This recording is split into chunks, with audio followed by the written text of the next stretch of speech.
Welcome to Amit Sharma's academy. आज हम BPSC TRE 2.0 का मैथ सेक्शन देखेंगे, maths and science section part 3 में। 40 नंबर का मैथ होता है, 40 नंबर का साइंस होता है, ठीक है। इसके बाद सोशल साइंस देखेंगे, उसमें 4 पार्ट हुए हैं, हिस्ट्री, जियोग्राफी, इकोनॉमी और पॉलिटी वाला। तो सबसे पहले ये देखते हैं मैथ्स एंड साइंस का। इसमें मैं आपको सीधे आंसर बताऊँगा और इसका सोल्यूशन जो होगा वो अलग से मैं कराऊँगा, ठीक है। तो डायरेक्ट इसमें आंसर बताने वाले हैं। पहला क्वेश्चन है इसमें 71 का, वह एकल बट्टा ज्ञात कीजिए जो 20% और 10% के दो क्रमांकत बट्टों के समतुल्य हो। इसका आंसर आ जाएगा सीधा 28%। कैसे आया, इसका फार्मूला होता है x plus y minus x y upon 100 वाला, ठीक है। दूसरा, एक निश्चित प्रयोग में जीवाणुओं की संख्या 2.5% प्रति घंटा की दर से बढ़ रही है। प्रारंभ में 512 और 000 थी, 2 घंटे के अंत में जीवाणुओं की संख्या ज्ञात कीजिए। तो ये भी परसेंटेज का है, इसका हो जाएगा पहला वाला है 537920, ठीक है। नेक्स्ट है, एक मशीन के मूल्य में प्रतिवर्ष 20% की दर से ह्रास होता है। इसे 2 वर्ष पूर्व खरीदा गया है, इसकी वर्तमान कीमत 40,000 है। तो ये कितने में खरीदी गई थी? इसका हो जाएगा ये 62,500, ठीक है। ये सब परसेंटेज की क्वेश्चन है। ये परसेंटेज का जो क्वेश्चन है ये उसके फ्रैक्शन में जल्दी लगता है। निम्न से कौन सा कथन आवश्यक रूप से सत्य नहीं? इसमें पूछ रहा है सत्य कौन सा नहीं है, तो एक साथ देख लेते हैं सारे क्वेश्चंस को। यदि किसी चतुर्भुज के विकर्ण एक दूसरे के समाद्विभाजन करे तो वह समांतर चतुर्भुज होगा। ये तो सही लग रहा है। यदि किसी चतुर्भुज के विकर्ण बराबर हों तो वह आयत हो गया। तो ये कोई ज़रूरी नहीं है, समांतर चतुर्भुज में भी होते हैं विकर्ण। तीसरा, यदि किसी चतुर्भुज के विकर्ण एक दूसरे को समकोण पर काटते हैं तो वह समचतुर्भुज होगा। हाँ, ये भी सही है। आयत, वर्ग और समचतुर्भुज विशेष प्रकार के समानांतर चतुर्भुज हैं। तो ये चतुर्भुज तो हैं विशेष प्रकार के। अब इसमें फर्स्ट और सेकंड इसमें नहीं होंगे, तो इसका आंसर आएगा ऊपर में से एक से अधिक। इसमें पूछा है ना कौन से नहीं होंगे, तो इसमें एक से अधिक हो जाएंगे, ठीक है। नेक्स्ट है 75 number, A B C D एक समलंब चतुर्भुज है जिसमें ए बी और सी डी ये समानांतर होंगे। ए बी 78 दिया है, C D 52, A D 28, B C 30। तो इसे आप लगाइएगा, ना लगे तो फिर हम इसे सॉल्व कराएंगे। 1620 इसका वर्ग सेंटीमीटर आएगा। जो एरिया होता है वो हमेशा स्क्वायर में आता है, और जो वॉल्यूम होता है मतलब घनत्व होता है, वो जो आयतन होता है वो क्यूब में आता है। एक संचालय की धारिता 108 घन मीटर है। यदि इसमें 60 लीटर प्रति मिनट की दर से पानी उड़ेला जाता है तो संचालित की धारिता बढ़ने में कितना घंटे लगेंगे? तो ये पूछा गया है। 76 है, इसमें हो जाएगा 30 घंटे।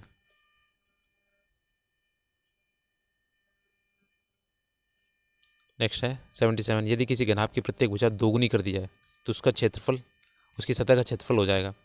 तो ये पूछा गया है, इसमें हो जाएगा 4 गुना, क्योंकि घनाभ की भुजा को 2 गुना कर रहे हैं तो उसका क्षेत्रफल जो है 4 गुना बढ़ जाएगा। अब इसका घनाभ का जो फार्मूला होता है क्षेत्रफल है 2 × LB + BH + HL वाला होता है, ठीक है। उसमें वैल्यू रखेंगे 2 गुना करके। ये भी सिंपल थे क्वेश्चन। निम्न में से बारंबारता बंटन पर विचार कीजिए। अब इसमें पूछेगा मध्यिका वर्ग पूछा गया है, ठीक है। तो मध्यिका वर्ग इसमें हो जाएगा ये मिडिल वाला। इसमें अगर आप तुक्का भी लगाते हैं ना तो भी लग जाएगा। ये होगा 30-40 वाला।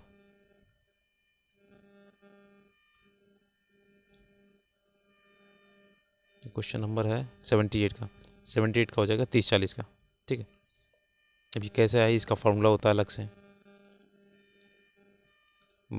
जो सम होता है विषम का अलग है, सम का अलग है। यदि 2 की पावर 3x - 1 + 10 और डिवाइड बाई 7 = 6, तो इस x का मान पूछा गया है 79 का, तो इसका हो जाएगा 2। अब कैसे आया ये आप सॉल्व कीजिएगा। नेक्स्ट है 80 का, एक स्ट्रीमर धारा की दिशा में चलकर दो बंदरगाहों के बीच की दूरी 4 घंटे में तय करता है, जबकि ये धारा के विपरीत दिशा में चलकर वही दूरी 5 घंटे में तय करता है। यदि धारा की चाल 2 किलोमीटर घंटा हो तो शांत जल में स्ट्रीमर की चाल क्या होगी? इसका हो जाएगा 18 किलोमीटर प्रति आवर की हो जाएगी, ठीक है। नेक्स्ट है यही बोर्ड धारा वाले क्वेश्चन है, sin थीटा + cos थीटा का अधिकतम मान। तो ये अधिकतम मान पूछा गया है, तो ये सिंपल है, √2 आएगा। इसमें √1 a² + b² होता है। ये फार्मूला होता है a² + b²। अब a² b² ये जो होते हैं a और b के ये साइन और कॉस के कॉफिशिएंट होते हैं, उनका स्क्वायर करके जोड़ना है, ठीक है, √2 हो जाएगा। ये भी बोनस था। नेक्स्ट है एक्स के किसी मान के लिए बिंदुओं -2,6 और 4,8 से गुजरने वाली बिंदुओं 8,12 और x,24 से गुजरने वाली रेखा पर लंब है। अब लंब है तो इसका लंब प्रतिबिंब का फार्मूला होता है, तो इसमें x की वैल्यू सीधे 4 आएगी, ठीक है। यदि दो रेखाओं के बीच का कोण π/4 हो और एक रेखा की प्रवणता 1/2, दूसरी रेखा की प्रवणता ज्ञात करनी है, तो दूसरी रेखा की प्रवणता यहाँ पे ये जो फार्मूला होता है tan थीटा वाला, tan थीटा होता है m1 + m2 अपॉन, ये पे नहीं चला, 1 - m1 m2। इसमें वैल्यू रखेंगे इसकी वैल्यू लेके, ठीक है, एक दी की वैल्यू दूसरी रखेंगे, तो इसमें दो आंसर आएंगे इसके ऊपरी में से एक से अधिक, -1/3 आएगा, एक आएगा शायद 2 आएगा इसका, ठीक है। सॉल्व कीजिएगा। यदि तीन बिंदुओं h,0, a, b और 0,k एक रेखा पर स्थित हैं, तो a/h + b/k का मान निकालना है, तो 84 का निकालना है, तो इसमें हो जाएगा 1। इसे सॉल्व करना तो निकल आएगा। तीनों रेखाएं एक ही पे हैं, तो इसका जो त्रिभुज का जो क्षेत्रफल होगा वो 0 होगा, उसके त्रिभुज का क्षेत्रफल निकाला जाता है। या फिर इन दोनों के बीच की दूरी, इन दोनों रेखाओं के बीच की दूरी, इन दोनों रेखाओं के बीच की दूरी जब बराबर करेंगे तभी ये वैल्यू आ जाएगी। 85 नंबर है। यदि किसी सरल रेखा पर मूलबंध से डाला गया लंब एक्स अक्ष को धनात्मक दिशा से अल्फा कोण बनाता है और ये p लंबाई का है, उस सरल रेखा का समीकरण क्या दिया। अब देखिए ये क्वेश्चन थोड़ा सा घुमा दिया गया। ये जो इसका फार्मूला होता है वो y अक्ष पे काटता नहीं है, वो x अक्ष पे काटता है। तो जब x अक्ष पे काटता है तो ये वाला होता है, ठीक है, ये वाला आंसर होता है, ये फार्मूला भी है। और इसमें बोला y अक्ष पे काटेगा तो इसका आंसर ये हो जाएगा, ठीक है, बहुत ध्यान से रखना। इसे ये वाला हो जाएगा x sin alpha + y cos alpha = p। पहले क्या था, x cos alpha + y sin alpha = p, ये फार्मूला था। अब इसने क्या किया, x अक्ष को काटा है धनात्मक दिशा से। 86 नंबर, ये रेखा 3x - 4y + 10 = 0 द्वारा x और y अक्षों पर काटे गए अंतःखंड क्रमशः हैं। तो इसमें कुछ नहीं करना है, ये जो 10 है इसे उस साइड भेज दो, ठीक है, और 10 का डिवाइड कर दो इसमें से, जो आंसर आएगा वही हो जाएगा 86 का। ये हो जाएगा 10/-3, ये हो जाएगा 5/2, ठीक है। ये सॉल्व करोगे तब इसी का निकलेगा 86 का, ऐसे नहीं निकलेगा डायरेक्ट, ये इस फॉर्मेट में होता है x/a + y/b = 1। यहाँ पे 1 होना चाहिए कैसे भी करके, ये -10 हो जाएगा, -10 का डिवाइड करना पड़ेगा, तो ये जो नीचे आएंगे वही कोफिशिएंट्स होंगे, ठीक है। 87, एक गाड़ी किसी दूरी को एक नियत चाल से तय करती है। यदि उसकी चाल 6 किलोमीटर प्रति घंटा अधिक होती तो यात्रा में 4 घंटे कम समय लगते हैं। यदि उसकी चाल 6 किलोमीटर घंटा कम होती तो यात्रा में 6 घंटे अधिक लगते। तो दूरी पूछी गई 87 का, ये हो जाएगा 720 किलोमीटर प्रति, ये 720 किलोमीटर दूरी पूछी गई ना, इसलिए। नेक्स्ट है 88 का, श्याम ने अपने घर की मरम्मत के लिए 1,80,000 रुपये लिए। ये राशि 3 समान किस्तों में ब्याज के साथ वापस करनी चाहिए थी। यदि ब्याज की दर 10% वार्षिक, अब फर्स्ट सेकेंड थर्ड वर्ष के अंत में देय राशि कितनी होगी। तो 88 का हो जाएगा ये पहला वाला 78,000, फिर 72,000, फिर 66,000। इसका 10% अगर निकालेंगे तो निकल आएगा ये 1,80,000 दिया गया, 18,000 हो जाएगा। अब वही इसमें से देना है, चक्रवृद्धि लगेगा इसमें। नेक्स्ट है 89 नंबर का, ये ट्रिग्नोमेट्री का क्वेश्चन है। कॉस -1710, अब ये माइनस लगा हुआ है, ये फोर्थ क्वाड्रेंट में हो जाएगा, यहाँ पे कॉस पॉजिटिव रहता है, कॉस और सेक, ठीक है। तो ये जब सॉल्व करेंगे 89 का तो ये आ जाएगा 0, ठीक। 360 × करके देखेंगे जहाँ तक जाएगा, n = वैल्यू रखेंगे इसकी। नेक्स्ट है 90 नंबर, 11, 14, 15, 17, 18 का मानक विचलन निकालना है। तो ये मानक विचलन ये स्टैटिक्स वाले क्वेश्चन में बहुत आते हैं, ये 90 का, तो ये √6 हो जाएगा, √6। मानक विचलन हमेशा अंडर रूट में आएगा, ठीक। नेक्स्ट है 91 नंबर है, एक घड़ी की मिनट वाली सुई 1.5 सेंटीमीटर लंबी और 4 मिनट में इसकी नोक कितनी दूरी चलती है। तो ये है तो इसका क्लॉक वाला है क्वेश्चन, लेकिन ये लंबाई वो समय दूरी वाला चलेगा इसमें, ठीक है। दूरी बटे चाल लगा के। इसमें 91 का हो जाएगा बी, ये 2 पाई सेंटीमीटर। ठीक है, इसे सॉल्व करना निकल आएगा। नेक्स्ट है 92 नंबर, प्रत्येक धनात्मक पूर्णांक n के लिए 41 की पावर n माइनस 42 की पावर n अपवर्त्य है, तो किसका अपवर्त्य है? अब यहाँ पे n की वैल्यू हमने यहाँ पे 1 2 3 मतलब डॉट डॉट कुछ भी रख सकते हैं, और जब रखेंगे उसमें पता चलेगा कि किससे ये कटेगा, तो ये 27 से कटेगा। ठीक है, 14 से नहीं कटेगा, 55 से नहीं, 27 से कटेगा। आप रख के देखिएगा। इसमें 93 क्या है, अच्छी तरह से फेंटी गई 52 ताशों की एक गड्डी में एक ताश खींचा जाता है, यदि प्रत्येक परिणाम समसंभाव हो, मतलब इसमें सारे जो है वो इवन हो, तो इसकी प्रायिकता क्या है कि ताश ईंट का या डायमंड का नहीं होगा। तो पहले होने की निकाल लीजिएगा, तो इसमें से माइनस कीजिए 1/1 माइनस नहीं होने की जो होती है वो 1 माइनस होती है। 1 माइनस में जो भी हो यहाँ पे वैल्यू रखी जाती है, 1 माइनस निकाल ली जाती है, तो नहीं होने की निकल आती है। तो 93 का इसका हो जाएगा C 3/4। ठीक है, 3/4। नेक्स्ट है 94 का, PQR एक काम को 6 घंटे 8 घंटे 15 घंटे में पूरा करते हैं। उन्होंने एक साथ काम पूरा किया और पारिश्रमिक के रूप में 9460 रुपये प्राप्त किए। पारिश्रमिक में उनके हिस्से निकालने थे, तो ये समय दूरी वाला है, कार्य समय दूरी वाला है। QR ऐसे रखना है, इनकी वैल्यू रखनी है 6 8 15, फिर इनका सबका LCM लेना है, जो आएगा उसको इससे काटना है, इनका जो बनता है कितना कितना इनकी एफिशिएंसी के हिसाब से इनका कितना कार्य बटेगा, वैसे पैसे बटाए जाएंगे। ठीक है, तो ये 94 का हो जाएगा बी वाला, ये 4400 3300 और 1760 रुपये। 95 का, दो प्राकृतिक संख्याओं के वर्गों का योग 410 है, यदि बड़ी संख्या का वर्ग छोटी संख्या के 26 गुने से 3 जोड़ने से मिलता है तब दो संख्याओं का अंतर होगा। तो ये भी सिंपल है। 95 का सी, ये आप क्या करेंगे, जैसा बोलता जा रहा है वैसा कीजिए और एक समीकरण बन जाएगा। 96 नंबर है, x की पावर 3 माइनस 10 की power x square plus 2x plus 3 को x प्लस 1 से विभाजित करना है। तो जो चीज़ विभाजित की जाएगी वो इसकी वैल्यू को एक्सेप्ट भी करेगी, तो x इक्वल टू -1 रख लीजिएगा, इसमें आंसर ऐसे ही आ जाएगा। तो 96 का हो जाएगा बी वाला -10। ठीक है, ये इसमें वैल्यू रखेंगे तो आ जाएगा, क्योंकि -1 का जो इस क्यू होता है ना वो -1 में रहेगा, स्क्वायर में ये चिन्ह बदल जाता है। ठीक है, इसका डिटेल सॉल्यूशन करा देंगे आपको, बस नया चैनल है थोड़ा सा सपोर्ट कर दीजिएगा। 97 नंबर क्वेश्चन है इसका, सुशील ने एक वर्ष में 6 लाख कमाया और पहले महीने के बाद हर महीने में उसने पिछले महीने की तुलना में 1500 अधिक कमाया, तो उसने पहले महीने में कितना कमाया था ये पूछ रहा है 97 का, तो ये हो जाएगा 41,750। ठीक है, नेक्स्ट है 3 क्रमांकित प्राकृतिक संख्याएं इस प्रकार हैं कि पहले का वर्ग दूसरे का तथा तीसरे के गुणनफल का योग है, मतलब पहले का जो वर्ग है दूसरे तथा तीसरे के गुणनफल के योग का 191 है।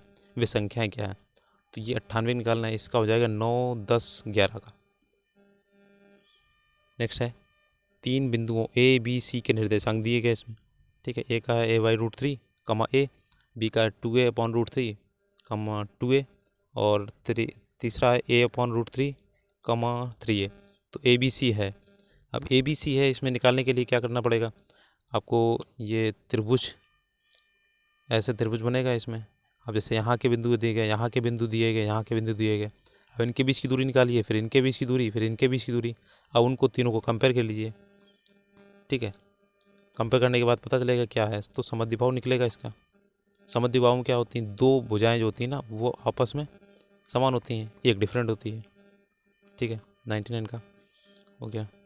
100 का, यदि रेखाएं x sine plus y cos equal to 2b sine theta cos theta, और दूसरा दिया गया x cos theta minus y sine theta equal to b cos 2 theta पर मूलबंध से डाले गए लंबों की लंबाई दी गई p और q, तो p स्क्वायर q स्क्वायर की वैल्यू पूछी गई, तो इसमें हो जाएगी ये b स्क्वायर हो जाएगी आंसर। ठीक है, निर्देशांक ज्यामिति का है, एक वर्गाकार मैदान का क्षेत्रफल 60,025 वर्ग मीटर है, तो ये क्षेत्रफल दिया है, क्षेत्रफल हमेशा वर्ग में होता है। इसकी सीमा के अनुदिश एक व्यक्ति 18 किलोमीटर प्रति घंटे की चाल से चलता है, साइकिल चलाता है, कितने समय में प्रारंभिक बिंदु पर वापस आ जाएगा। अच्छा, प्रारंभिक बिंदु जो होता है ना उसी को विस्थापन बोलते हैं। ठीक है, 101 का है ये बी वाला, 3 मिनट 16 सेकेंड्स। इसे आप सॉल्व कीजिएगा। 102 नंबर है, 52 ताश की एक गड्डी में 2 ताश या दृक्षया निकाले जाते हैं और फेंक दिए जाते हैं। शेष 50 ताशों में से एक सरल निकासी में इक्का निकलने की प्रायिकता निकालनी है। ठीक है, तो 102 का हो जाएगा इसमें ये सी वाला 9/50।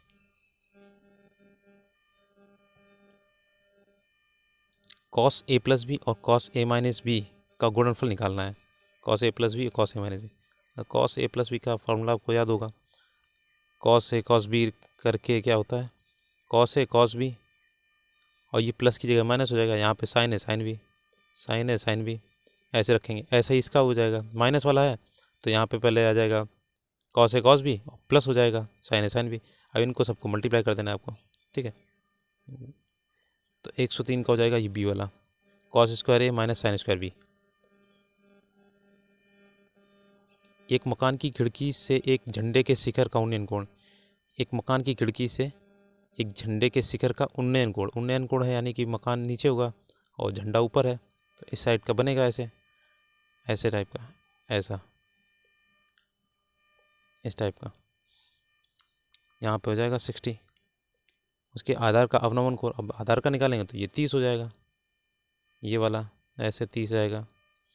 तो यदि मकान के झंडे की 36 दूरी, यदि मकान से झंडे की 36 दूरी, ये वाली दूरी जो दी गई है, ये वाली दूरी दी गई है, 6 मीटर दी गई है, तो झंडे की ऊंचाई निकालनी है, एच निकालनी है। तो ये यार अब निकाल लीजिएगा आप 10 की वैल्यू लगा के। तो 104 का हो जाएगा इसका आंसर, ये 8√3 वाला हो जाएगा। ठीक, मीटर। 105 नंबर है, एक समचतुर्भुज का क्षेत्रफल 480 वर्ग सेंटीमीटर है और इसके छोटे विकर्ण की लंबाई 20 सेंटीमीटर दी गई, तो इसके लंबे विकर्ण की लंबाई निकालनी है। तो 105 का हो जाएगा सी, 48 सेंटीमीटर। ठीक है, निकालिएगा समचतुर्भुज का। जो क्षेत्रफल होता है वो 1/2, एक सेकेंड, समचतुर्भुज का 1/2 d1 × d2 होता है। तो ये क्षेत्रफल दिया गया है, ऐसे लगा के यहाँ पे d1 की वैल्यू रखनी है और d2 निकल आएगा। 106, एक राजमार्ग पर स्थान ए और बी एक दूसरे से 240 किलोमीटर दूर पर स्थित है। एक ही समय में एक कार ए से और दूसरी बी से चलना शुरू करता है। यदि कारें एक ही दिशा में अलग अलग चालों से चलती हैं तो वे 8 घंटे में मिलती हैं। यदि वे अपनी पूर्ववर्ती चाल से एक दूसरे की ओर चलती हैं तो वे 2 घंटे मिलती हैं। दोनों कारों की चाल ज्ञात कीजिए। चाल दूरी समय वाला क्वेश्चन है। 106 का इसमें वैल्यू दी नहीं गई है, तो ये ऊपर में से कोई नहीं हो जाएगा आंसर। ठीक है, ये सॉल्व कीजिएगा। निम्न में से बारंबारता बंटन में समानांतर माध्य की गणना करनी है। 107 का, तो समानांतर माध्य ये आएगा 26। इन्हें क्या करना है, बारंबारता है और इनके बीच का जो डिफरेंस हो, अब ये 10 है, इसका भी 10 है, बटे 2, 5 करेंगे यहाँ पे, तो ये x की वैल्यू आएगी 5। अब इसमें सभी में 10-10 का डिफरेंस है, तो 15, 25 ऐसे सारे करके फिर fx निकाला जाएगा। एक fx वाला कॉलम बनता है, उसको लिखना है। फिर fx sigma bar equal to होता है fx अपॉन, अब n की वैल्यू क्या होती है, ये बारंबारता जो थी इसका योग करके लिखेंगे तो 26 आ जाएगा। ज़्यादा डिफिकल्ट नहीं है, आराम से हो जाएगा। किसी बारंबारता बंटन के समानांतर माध्य और माध्यिका क्रमशः 25.5 और 26 है। अब समानांतर माध्य माध्यिका दी गई है, तो 108 का ये हो जाएगा ए वाला 27। ये फार्मूला होता है बहुलक इक्वल टू होता है 3 माध्यिका -2 माध्य। इसमें वैल्यू रख दीजिएगा, आंसर आ जाएगा। ठीक है, नेक्स्ट है सरल कीजिए। sin theta plus sin 3 theta plus 5 theta upon cos theta plus cos 3 theta plus cos 5 theta. यह स्कूल में पढ़ा होगा, कॉम्बिनेशन बनाया जाता है। इसका बनाना है, किसका इसका बनाना है, आप देखिएगा। इसमें 109 का हो जाएगा बी वाला, tan 3 थीटा बनेगा। ठीक है, एक शंकु और एक गोलार्ध समान आधार और समान आयतन के, उनकी ऊंचाइयों का अनुपात दिया गया निकालना है। तो 110 का हो जाएगा ये सी वाला 2:1 का। यहाँ से मैथ के सारे क्वेश्चन हो गए। अब साइंस का पोर्शन आएगा इसमें। 111 का है, 5 डायोप्टर और 4 डायोप्टर की शक्ति वाले 2 अभिसारीकरण लेंसों को समाक्षीय रूप में 10 सेंटीमीटर की दूरी पर अलग अलग रखा जाता है। उन्हें संयोजन से बने लेंस की फोकस दूरी निकालनी है। तो इसका हो जाएगा 9.09 सेंटीमीटर। नेक्स्ट है 220 वोल्ट लाइन पर एक आदर्श ट्रांसफार्मर का उपयोग करके 110 वोल्ट पर धारा 2A देने के लिए किया जाता है। इस ट्रांसफार्मर की प्राथमिक कुंडली में बहने वाली धारा, अब ये ओम के नियम पे लगेगा, V बराबर आई आर वाला, थोड़ा सा डिफरेंस होगा। यहाँ पे V जो है डबल दिया गया था, तो V1 V2 मानेंगे इसमें। 112 का हो जाएगा B, 1 एम्पियर निकलेगी इसकी धारा, 1 एम्पियर। नेक्स्ट है एक समान चुंबकीय क्षेत्र में एक आवेशित कण के मार्ग की वक्रता त्रिज्या का सीधा अनुपात है। 113 का हो जाएगा ये भी, आवेशित कण के संवेग से, ठीक है। नेक्स्ट है 114 का है, माने कि एक हल्का ग्रह एक तारे के चारों ओर r त्रिज्या की वृत्तीय कक्षा में t परिक्रमा काल से विचरण कर रहा है। यदि इन दोनों के बीच में गुरुत्वीय आकर्षण r की पावर -5/2 के समानुपाती है, तब t की वैल्यू पूछी गई इसमें। 114 को हो जाएगा C वाला, ये t प्रोपोर्शनल टू r की पावर 7/2। नेक्स्ट हो जाएगा चुंबकीय क्षेत्र में अब अंतःक्षेपित प्रोटॉनों के बल रेखाओं के लंबवत गतिमान होने पर वह अनुसरण करता है। तो 115 का हो जाएगा ये वृत्तीय पथ का, ठीक है, वृत्तीय पथ का। नेक्स्ट है 116 का किसी दिए गए चालक की प्रतिरोधकता निर्भर करती है। तो 116 का है ये तापमान पर प्रतिरोधकता। नेक्स्ट हो जाएगा इसका किसी दिए गए समय अंतराल में एक कण के लिए वेग समय ग्राफ के अंतर्गत क्षेत्रफल प्रतिनिधित्व करता है। तो 117 का हो जाएगा विस्थापन का, समय और उसका वेग और समय का। नेक्स्ट है इसका 2 ओम और 4 ओम 1 ओम और 100 ओम का उपयोग करके प्राप्त न्यूनतम प्रतिरोध। तो न्यूनतम प्रतिरोध जो होता है ना, इसका अगर आप तुक्का भी लगाएंगे 118 का, तो इसमें आपको C लगाना पड़ेगा, क्योंकि जो न्यूनतम प्रतिरोध था वो सबसे न्यूनतम वाले का, जिसका मिनिमम होगा उससे छोटा हो सकता है, ठीक है, इनसे छोटा नहीं होगा, क्योंकि ये सब 1/में जाएंगे सारे, तो हमेशा इससे छोटा होगा, छोटे वाले से। 118 का 119 से परमाणु का नाभिक धनात्मक होता है। तो परमाणु का नाभिक धनात्मक क्यों होता है? प्रोटॉनों की उपस्थिति के कारण, क्योंकि प्रोटॉन पर प्लस पॉजिटिव होता है, ठीक। न्यूट्रॉन तो न्यूट्रल होता है, उस पर कुछ नहीं होता, जीरो आवेश होता है। 120 का निम्न में से कौन सा वोल्टेज का प्रतिनिधित्व करता है? तो वोल्टेज का ये किया गया कार्य अपॉन धारा आई, क्यू अपॉन ये आई टी होता है, आई टी ये डब्ल्यू अपॉन आई टी। अब वैसे लिखा जाता है डब्ल्यू अपॉन क्यू। अब क्यू की वैल्यू दी गई, क्यू बराबर आई टी होता है, तो ये हो गया, ठीक है। 120 का 121 का है, यदि तरंग दैर्घ्य बैगनी से लाल रंग की तरफ बढ़ाए तो चमक क्या होगी? तो 121 का होगा पहले बढ़ेगी फिर घटेगी, क्योंकि बिब्ग्योर वाला जो पोर्शन होता है, यहाँ पे जो ग्रीन वाला होता है, यहाँ तक तो बढ़ती है फिर बाद में घटने लगती है, ठीक है। 122 यदि प्रकाश एक सीधी रेखा में चलते चलते एक लघु किंतु स्थिर कोण से मुड़ जाए तो ये घटना कहलाती है। तो 122 का हो जाएगा ये घटना, ये ई वाला, ठीक है। ये घटना कहलाएगी वो अपवर्तन वाला, ठीक है।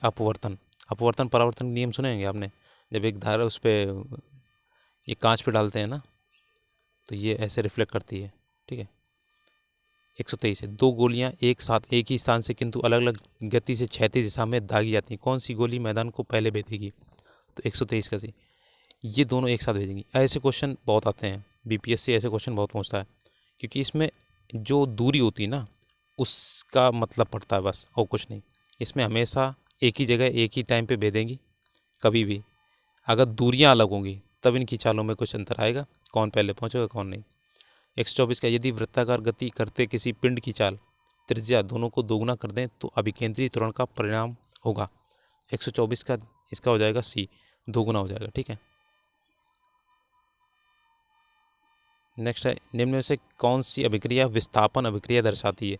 तो 125 का इसमें हो जाएगा सी वाला, ये विस्थापन वाली है, ये इसे विस्थापन कर देगी H2O को और बाहर निकाल देगी, तो ये विस्थापन अभिक्रिया। नेक्स्ट हो जाएगा, क्यों मुख्य रूप से कार्बन संयोजक बंधन द्वारा यौगिक बनाता है? तो 126 का इसमें डी वाला हो जाएगा, क्योंकि ये देखो कार्बन की वैलेंसी भी 4 होती है, मतलब उसे 4 इलेक्ट्रॉन चाहिए होते हैं, तो C+ पॉजिटिव बनाता है, अष्टक पूरा करने अपने संयोजकता के इलेक्ट्रॉनों को बांटता है, ठीक है। ये सहसंयोजक बंद भी बनाता है, इसलिए बांटना पड़ता है। सोडियम कार्बोनेट एक क्षारक लवण है, क्योंकि ये लवण है, मतलब क्षारक लवण है क्यों है, तो 127 का दिया गया इसमें सी वाला, क्योंकि कमजोर अम्ल और प्रबल क्षार का है।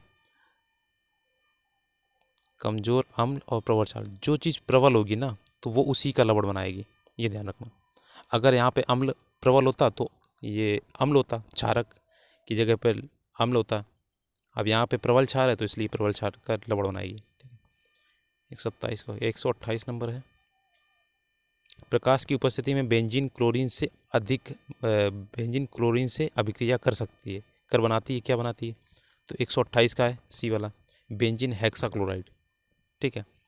बेंजीन जो है, बेंजीन रिंग तो आप जानते होंगे, इस टाइप की होती है, कुछ ऐसे बना देते हैं, कुछ इस टाइप की बनाते हैं, एक एक छोड़ के, ठीक।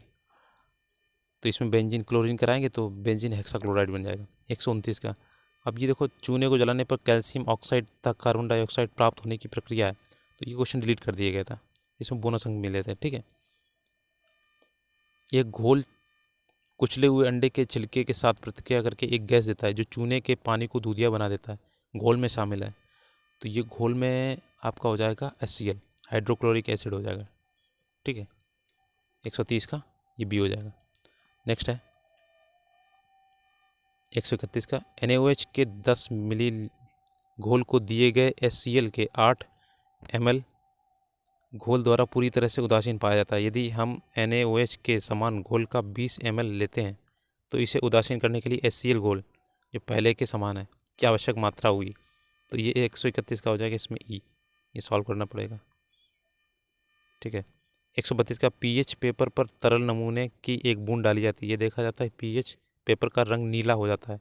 अब तरल नमूना है, कैसा है, तो 132 का ये हो जाएगा सोडियम बाइकार्बोनेट, NaHCO3 ये वाला, ठीक है, बाई में H होता है।